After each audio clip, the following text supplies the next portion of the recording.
This is meat pie.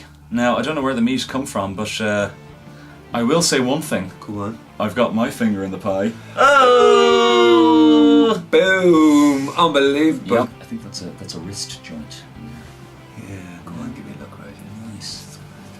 Nice. You hungry? I just have a little bit of Weetabix or something. Okay, alright. Yeah, what do you think? Me Would too, you like actually. Weetabix? Yeah? I'm on a diet. Yeah. I can't eat. Let's not have that. No.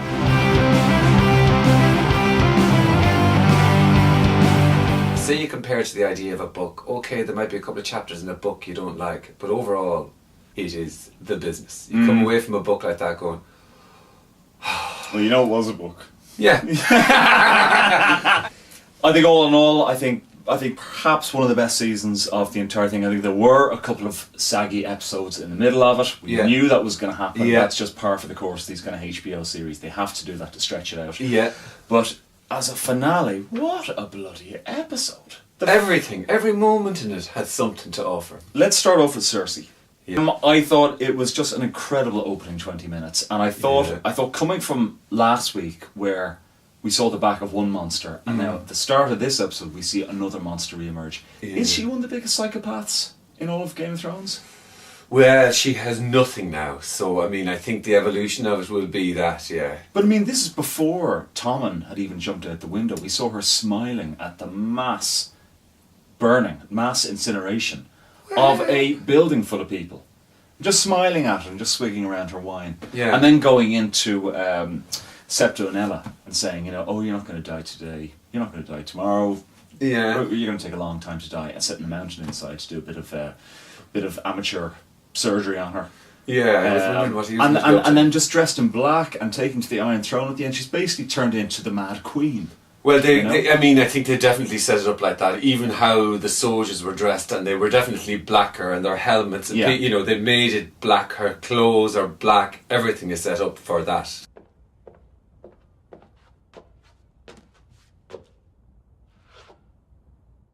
I mean, it's you can kind of see that sort of resignation in his face as he sees the disaster. You see him just kind of giving up himself. He's not the most amazing actor, the guy who plays Tommen, but you could see that was what was happening, and he takes off the crown and jumps up and say, okay, right. And then when she's looking at the corpse, you can kind of see, I'm kind of resigned to this. I kind of knew it was coming, but I don't care. All I care about is revenge.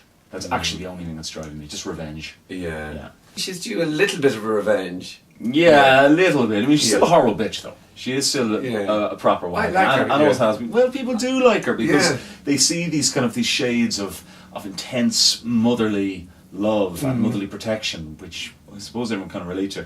But she is so underhanded, and I really think now that this is some kind of this is a symbolic thing. Her dressed the black, her taking the Iron Throne, her killing her enemies with wildfire. She's now become the Mad Queen. Yeah. And Jaime's come back, and I think Jaime might turn around his horse and head back up north, or track down Tyrion and join that to take her down, because he knows what she's like, and he's defended her to the absolute core, and he would have had to have been involved in that whole. But the look of horror on his face when he came back to King's Landing and saw the smoke coming out of the middle of the city. Yeah. And him in the shadows, kind of looking at her take the throne. I think he's looking at her. I think he's looking at her in a different light, though.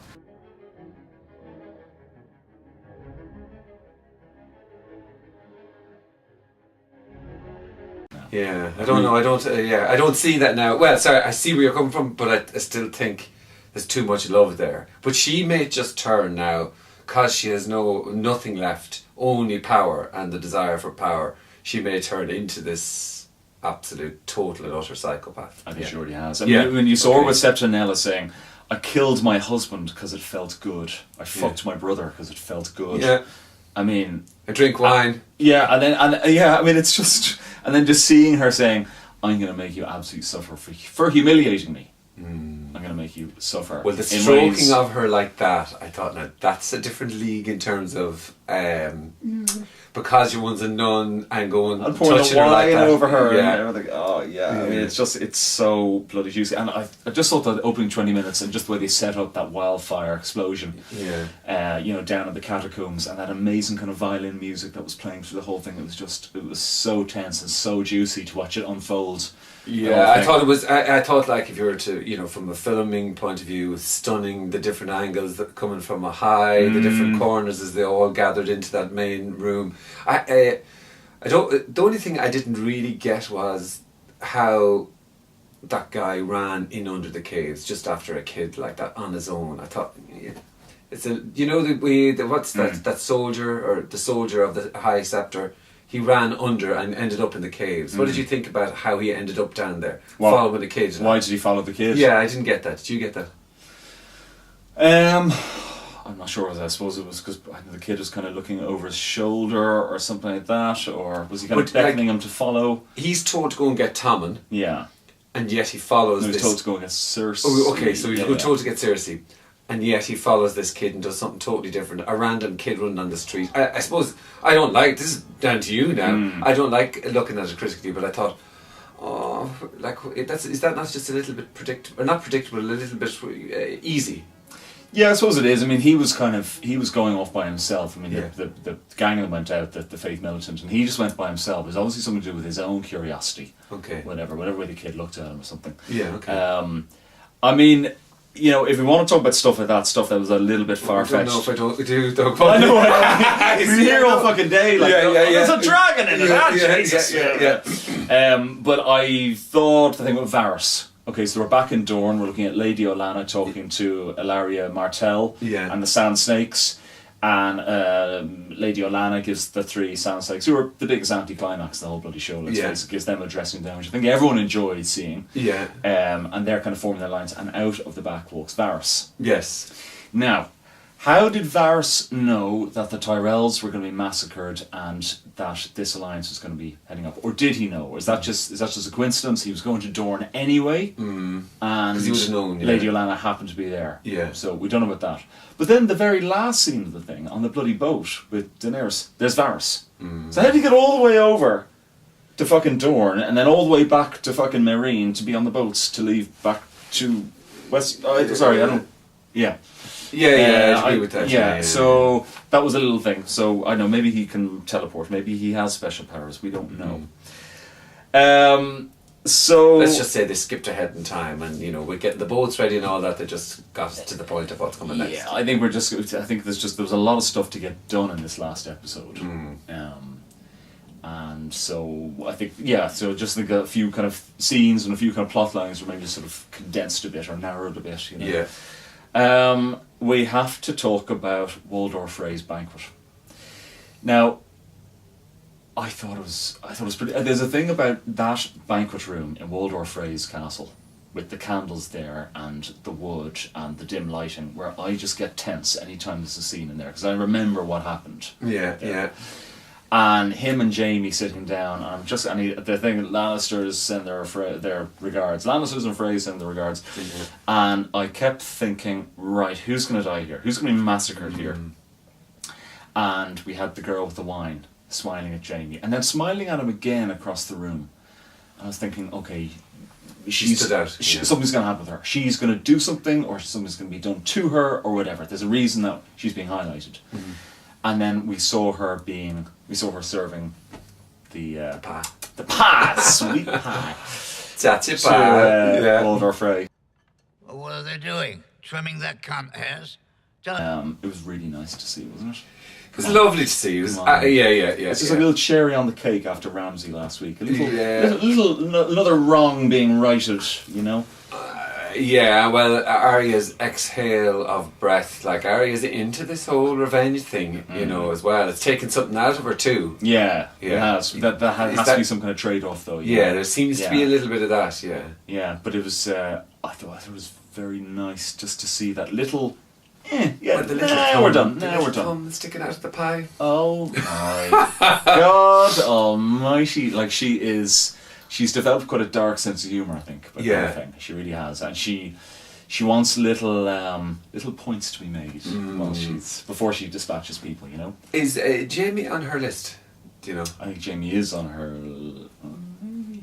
Yeah, I think he is. Okay. Yeah. I think he is. That's going to be interesting. Yeah. And it makes you think more about her smiling at Jamie, and disguised as the wine maid smiling at him. Is that like? Yeah. All right. Okay. Well, we've got him out there though. So hopefully she just keep heading north. Find John and Sansa as they should be, all peaceful and all together, and no dramas, and no one being killed, whatever, in Winterfell, and she can, join the brigade. But I've got a feeling that her destiny is not going to be up north fighting the White Walkers. I think it's going to be further down south. Okay. Just a feeling. Whether she hooks up with Tyrion and Daenerys, whether she finds the Brothers Without Banners and reunites with the Hounds, whether she heads back to King's Landing and decides to do a little bit of her own assassinations, I don't know. But I just don't see her up beyond up sort of near the wall. You don't see a happy family reunion fighting White Walkers. And them all sitting around the table having a nice sour cup of tea or a nice feast. Yeah, I think that might be a bit too easy. Thrones, yeah. So we had Sam going to the library in the Citadel where he bloody belongs. Nice to just get him there, let him do his thing. That's kind of the end of him in a way. Did you get that feeling we probably won't see him again? He's home. Well, Winterfell needs a maester. There's no maester up in Winterfell. Okay. So the possibility is that he'll do his training up there and head back up to Winterfell and rejoin Jon Snow. Yeah. And they're going to need him because the White Walkers are coming, and he's killed a White Walker. He already knows a bit about them, and he's going to learn even more about them now. They're going to need that know-how up there. I got the feeling of finality there, that even the tears coming to his eyes and the music and them showing the beautiful library, that this is their way, they kill off people, they do whatever, but this is their way of saying goodbye to him, I thought. I don't know. I don't know. There's no goodbyes in bloody Westeros. Well, that's true, yeah. We saw Jon Snow waving goodbye to the Red Witch. Not really waving goodbye, but looking at her trotting off, and I had the feeling he was sort of saying to himself, "Oh, better not die again.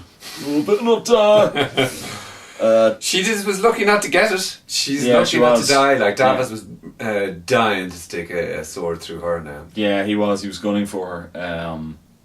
And I said it last week. I said, Davos, let bygones be bygones. Come on, it was Stannis who played a massive part in doing that. This woman brought Jon Snow back from the dead. Jon Snow won the war. Well, you kind of. Let's just park that. Yeah. We have to also talk about Tyrion. Tyrion had a brilliant line in today's episode where he says, "Everyone was always asking me to believe in things. Family, gods, kings, myself. It was often tempting until I saw where belief got people." Yeah. Now, I mean, there's a lot of resonances for this episode, and I think that could possibly be one of the themes of this episode, where belief has actually got people. The faith militant, obviously. Cersei's belief in family and loyalty to family. You could look at Tommen, his belief in love and believe in his kingship, his standing as a king. Yeah. Arya's belief in the many-faced God. There's all these things where people have become disillusioned with what they believed in. Yeah. And again, I'm just saying it without wishing to repeat myself. Is Jamie going to be a bit disillusioned with his belief in Cersei? I believe so. Yeah, I believe so. Yeah. The Red Witch. How she's become a bit disillusioned. Her belief in the Lord of Light, even though she still is, she's now seems kind of powerless about him. Like I'm just doing whatever he does. Where before she was more gung ho, as you remember. Yeah. So really interesting. And then of course Daenerys kind of very impatient to get on with things. Ditched Dario. Ditched old Dario. Probably was like a master swordsman in many ways. Yeah. And she's like, no, I want to get on and just take control of everything. There's no chance Tyrion can get some there, is there? He'd need a stepladder for me. Well, it hasn't stopped him before, mind you. Yeah, it hasn't. There's no chance though. Yeah, no, there isn't. Is there not? No. I 1% chance. I think he is too virtuous. I think I saw a little bit of love in his eyes now, looking, and the linger there. There is love. She has that effect on all of us. She does, yeah. She does. She absolutely does, yeah. Does Sansa have Littlefinger around her own Littlefinger? What did you think of that whole exchange at the tree? I think, she hasn't said no. I think she's trying to make him squirm a bit and trying to make him earn back her trust. I think she realizes that she's now beholden to him, but I think she wants to be in charge of that transaction Yeah. when it comes to pass. Yeah. And I think she's making him. She kind of realizes that now the North has kind of consolidated. That John is going to be respected. He's all pledging allegiance to him. Yeah. And you saw Littlefinger in the corner, kind of watching everything. Yeah. And I'm not really sure what card he has now, because they have pledged allegiance to Jon Snow. I thought it was very interesting though.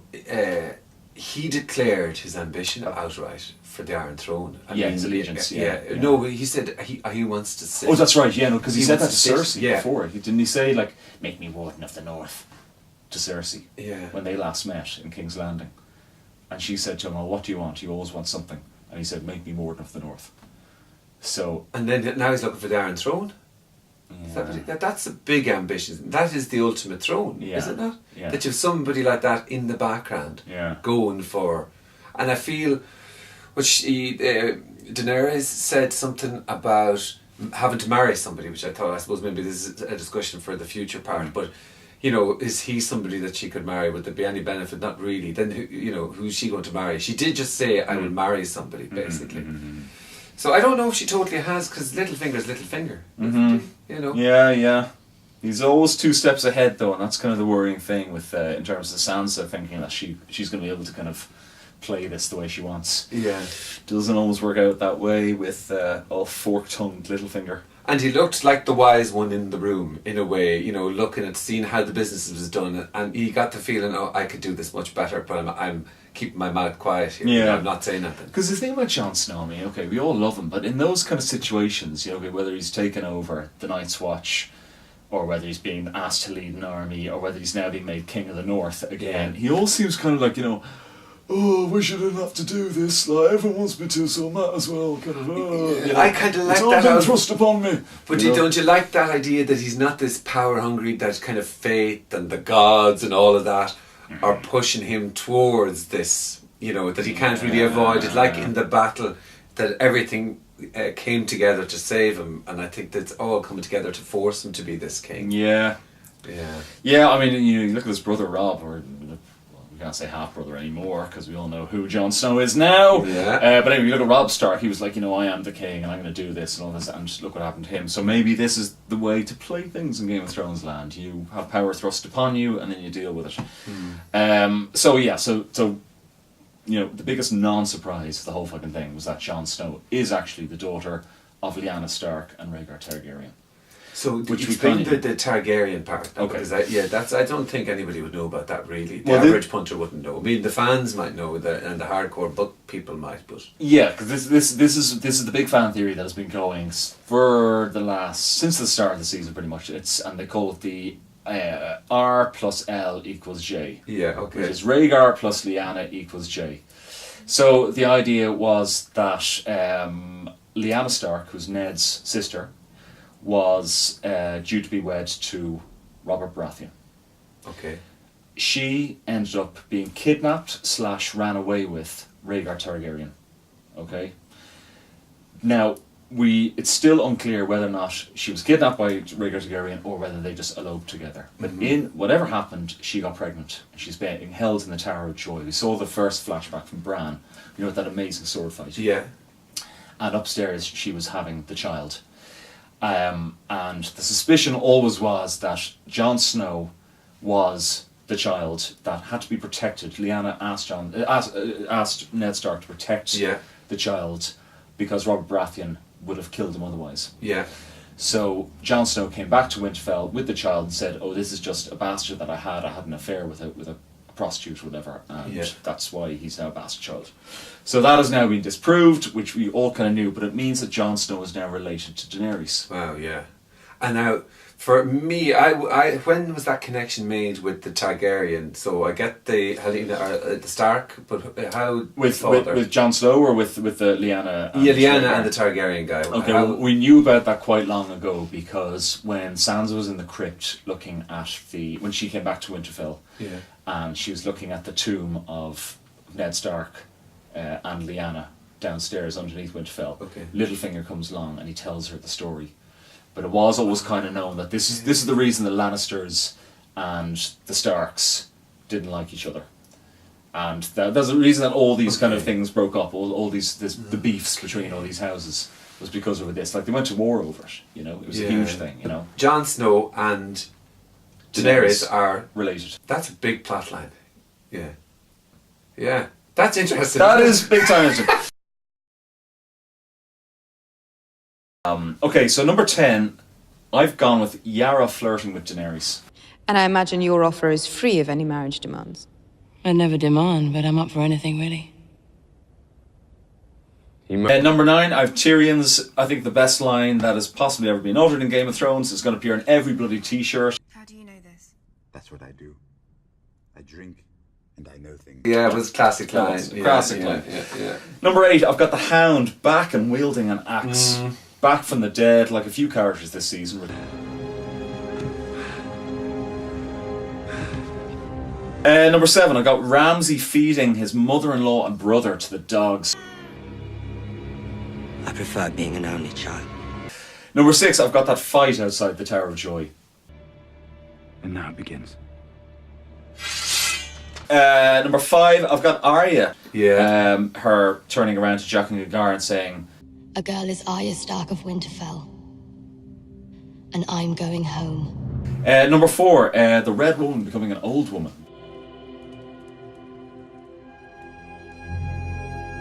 Number 3, I've got Sansa and Jon reuniting.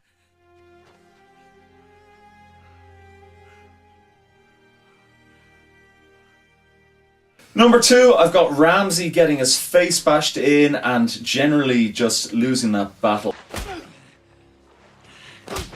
Number 1, Go on. it's probably, I think, the scene that nobody saw coming in this entire season. And I think the scene that just, I think, resonated with people around the planet because it was such a wonderful character in so many ways. And we finally, the riddle of him was solved. It has to be Hodor and Hold the Door. Hold the door! Hold the door! Hold the door! Yeah. It wouldn't be my favourite scene now. I thought it was no. massive. I thought it was massive. I thought it was a season-defining scene. Do you know, I mean, we didn't talk about Jon Snow coming back to life. That's there. too obvious. Come on. It's not really. That was We- huge. we We s- talked about it before the whole thing kicked off. You were saying there's no way they'll bring him back, and then in episode 2 with him to come back, we were holding our breath as he let out his first breath to come back to life.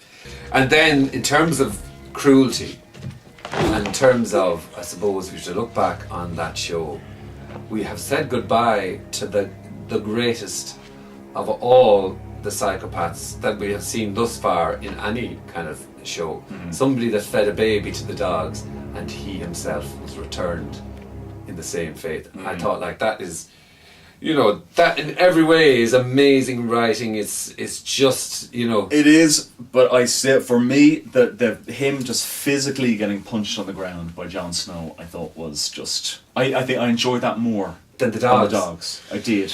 It's funny, and I thought, you know, when he was doing it, I thought, now that raw rage, he deserves more than that just raw rage. It needs to be like the way Cersei said, when you're not going to die now. Yeah. You're going to Well, no, need a definitely. little bit of time. The way they for ultimately revenge. finished him off Yeah. was completely right and beautifully poetic and everything. Yeah. But I still just the impact of Jon Snow just saying, right fucker, your ass is mine. Yeah. That horrible, horrible bastard, and just the physicality of it. Yeah. I thought it was incredibly satisfying. Well, And, yeah, and that's true, and I suppose I just liked how it wasn't just done there. That you know, Mm. it wasn't just the blind raw rage of revenge. That it was given a little bit of time. Stop! Stop!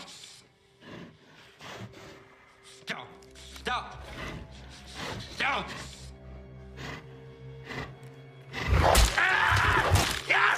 Your moment of the season is Hodor. I think that was one of the biggest ones of the season because nobody could have seen it coming. No fans, no bloody people who've read every single book, no sort of, you know, people who've analysed every single TV episode. Nobody saw that coming. That was it just came out of nowhere, blindsided us all. It was I thought it was very beautiful. Just the link to it. It made the character even more likeable, even more virtuous, even more honourable in our eyes. He was a character people liked. I mean, he was a simpleton, and all he kind of said was this. But it made us kind of love him more. The sacrifice that he gave to Bran during that scene, which was a very tense scene as well. You know, and this kind of sort of White Walker zombie scenes are very tense. And just the way it ended, just with the child on the ground in Winterfell, in the yard of Winterfell, just repeating it. Hold the door, hold the door. Okay, I thought it was really, really powerful stuff, you know, really powerful TV, you know. Yeah. And so we'll tie the battle scene for me is the best thing I've seen on TV in a long time. Okay, so this is the battle scene rather than Ramsay getting his more so. Okay, more so the whole battle scene, his brother being killed, him walking on faith. I've watched that umpteen times now. Of him standing there with the sword. Yeah. And the horses coming towards him, and you think, and the music makes you think Jon Snow actually is gone. Yeah. That it was the forces coming together to make him survive the worst battle in the history of anything. I thought they were like, that's the ones I was holding my breath for. Those two. This is it. For me, in that bloody scene, that episode by Gordon, the bit that really just had an absolutely physical effect to me was the bit where he's nearly trampled to death by his own soldiers, by the wildlings, who he had tried to convince everyone were cool and necessary for the fight. The idea of them trampling him to death and being buried under the bodies, I couldn't actually watch that. Is Jaime going to join Tyrion to take down Cersei? Is Sansa pregnant with Ramsay's child? There's a big theory. Because at the end he goes, "You can't kill me, I'm part of you." He says that to her. Big fan theories that Sansa might be pregnant. Will Jon and Dany team up now that they're related? You have to wait and see. Will the Hound and the Mountain have it out? We thought that was going to happen this season. It hasn't happened. It'll happen next season. Nice. Will the Sand Snakes actually do something cool rather than being fucking useless? Is Arya going to get to Winterfell and find everything in order? She's going to get there and find just, death and destruction. Is Bran actually going to do something other than just go back in time and look at shit? Will the White Walkers be destroyed by Dragonfire? I think that's what's kind of coming along. And the biggest question on all our lips, are Brienne and Tormund going to get it on?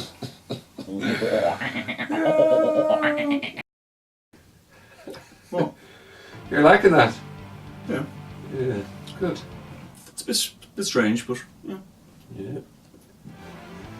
See you next season, Hillary. It's been emotional.